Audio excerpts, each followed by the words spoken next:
This is from a workshop that I did with my art community a while back. And as you can see, the drawing from the member is on the right, and the issue is not so much proportion as it is about form and shading and realism in that three-dimensional way. Because right now, if you look at the image, it's very flat, and you don't sense that it is a 3D object. You have to look at the image, look at the outlines of everything, and then your mind infers that it is 3D, which is very different than it just looks 3D. What I did is, as you can see, I treat the whole thing and I ignore all the details. I treat the whole thing as a ball, right? The details are easy part. I simplify the structure in your mind, simplify the form, and decide where the light is going to come from. In this case, top left, I believe. And then increase the dynamic range, which is how dark something is and how light something is on the screen. In this case, the submission is quite flat. I believe it's used charcoal, but the student didn't adjust the contrast and the brightness and so on.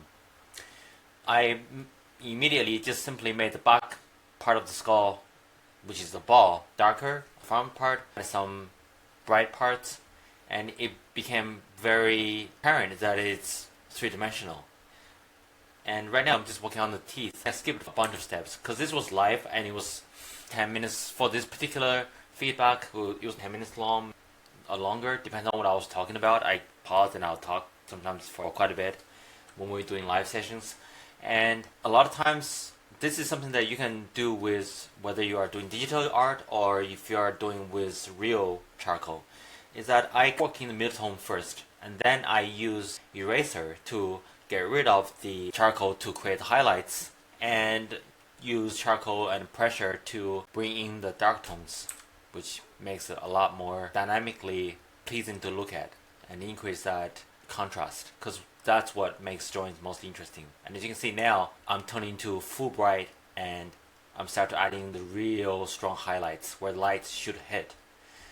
And you can just go by common sense, right? You can just imagine if there's one light source and this is the structure, where you would hit and where you would not hit as much. And there's other concepts, rebound light, it gets more advanced. But I just keep tweaking this. I did for about 10 minutes. Now I start to add some details here and there, especially on the teeth, some of the cracks on the skull. And honestly, if I had more time, I would make the back of the skull even darker, the shadow part that's not reaching the light. But I just assume there's ambient light everywhere. So the eye sockets are definitely important to keep it dark because you can't get in there. No light can really bounce in there and make it, or should I say, not very dark. Same thing with cavity in the nose and certain other aspects. And the cracks and so on. That little bit of dark and light in any of the details and cracks, it adds realism so easy and so fast. And look, you can just tell I forgot what I was explaining. Must be where you're gonna use in terms of the tone range and where you should apply what range to what part of the drawing. But this is a general idea. This is another one that I'm just gonna pause. I'm not gonna show you guys the whole thing. You can see I did a small little skull on the top just to show you guys, just to demonstrate at the time to the audience. Hey, think of it as just this simple shape. Don't worry about the details.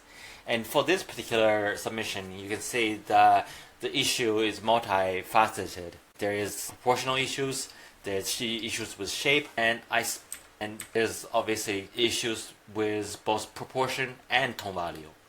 There are areas that this one I spent a little bit more time tweaking and explaining things, and even though it was based on the image on the right, you can see that the result from me tweaking it just for a little bit on the left is much different. You can see at the time I was drawing God knows what to demonstrate what the actual form they should think about is, which is to further reinforce the idea that don't focus on the details. It's not a big deal.